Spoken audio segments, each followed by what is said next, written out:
Rangers responded in the right way after last weekend's cup final defeat as we beat Kilmarnock 3-1 at Ibrox. In today's video, we'll discuss the 5 things we learned from the clash, but not only that, we will also provide you with some huge Ianis Hagi news, whilst also going over the latest Rangers news from the last 24 hours. There is so much to cover in today's video.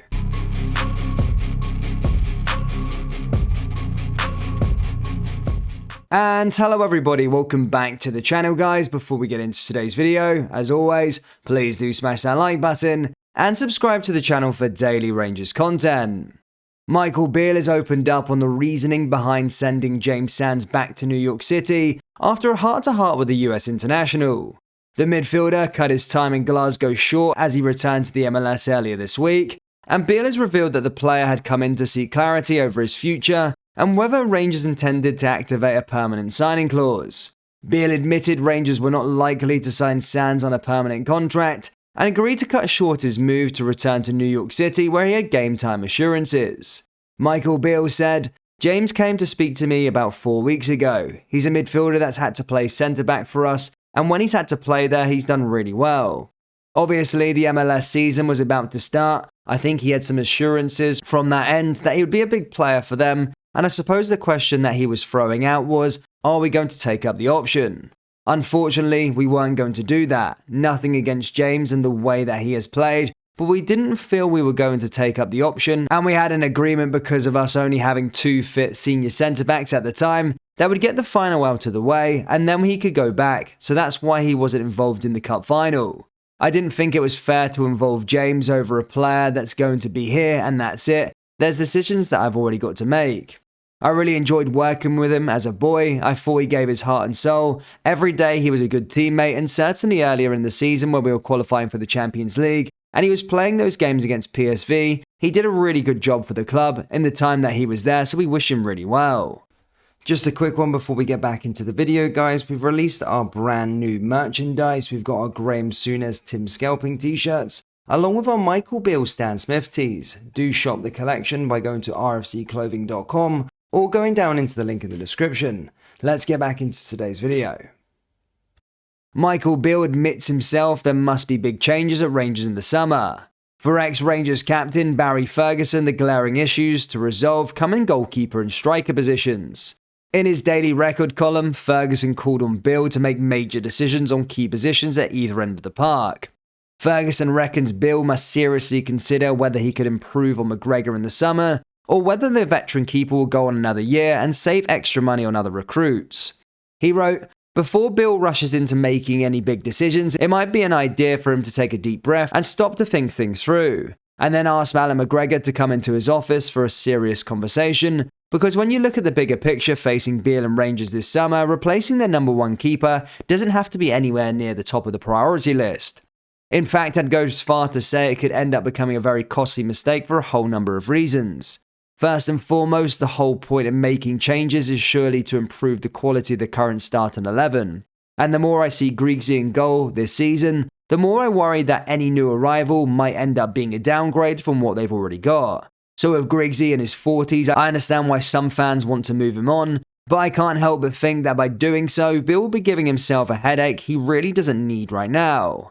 No, sit him down and ask him if he's ready to go again next season. If the answer is yes, pull out a contract out of the drawer and get him to sign it on the spot. Instead of signing a new goalkeeper for a hefty fee, Ferguson would rather see a new star striker walk through the door at Ibrox. Antonio Kolak was signed by Giovanni Van Bronckhorst last summer and has impressed in spells for Rangers, but for Ferguson, a new number 9 should be Beale's priority. He added, if money is going to be tight this summer, then I'm sure Beale's biggest priority will be recruiting a new number 9. If he saves himself cash on a keeper, he might be able to buy a striker worth £5 million rather than one for 2.5. And then there will be more money to spend on that area of the team better, because it's clear that the final third is where the biggest problems lie. Rangers fans have been urged to be patient with Yanis Hagi by his father Georgie, after he admitted it will take time for him to return to his best after over a year out of action. The Romanian international is back after being out for 13 months after suffering a knee injury against Stirling Albion in the Scottish Cup last season. However, so far he has only made a fleeting sub-appearance against St Johnstone in the league and a 45-minute showing against Partick Thistle in the Scottish Cup, before coming on yesterday at the 90th minute. Now his famous father has stepped in to give an update on his progress and insisted his son will need a lot of time to get back up to speed. He said basically he needs patience. Give him time, he will return better than he was before. Yanis was very unlucky to get injured through no intention of his opponent. It was a serious injury, very serious, and wasn't even just a typical knee injury.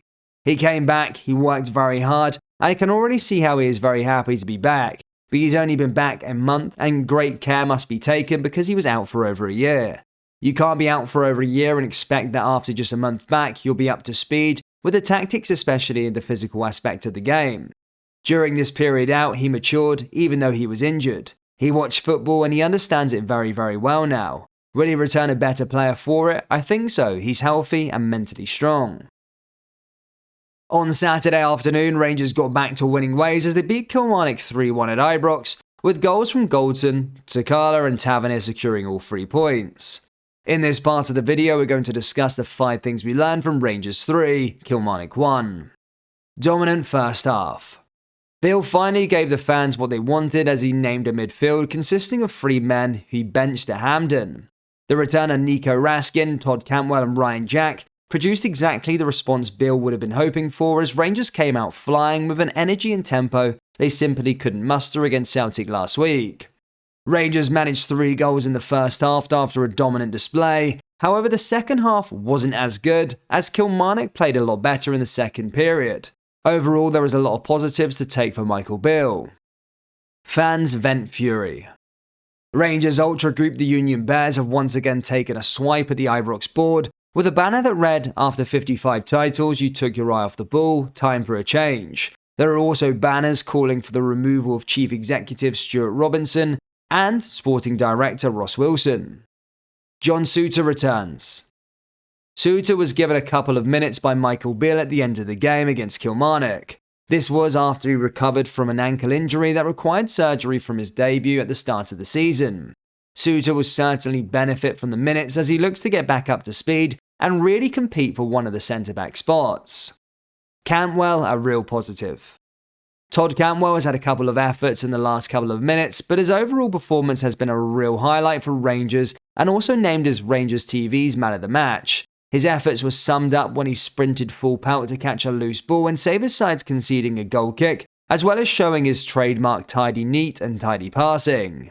I have been seriously impressed with his signing so far, it's just a shame he didn't start in the League Cup final. No clean sheet.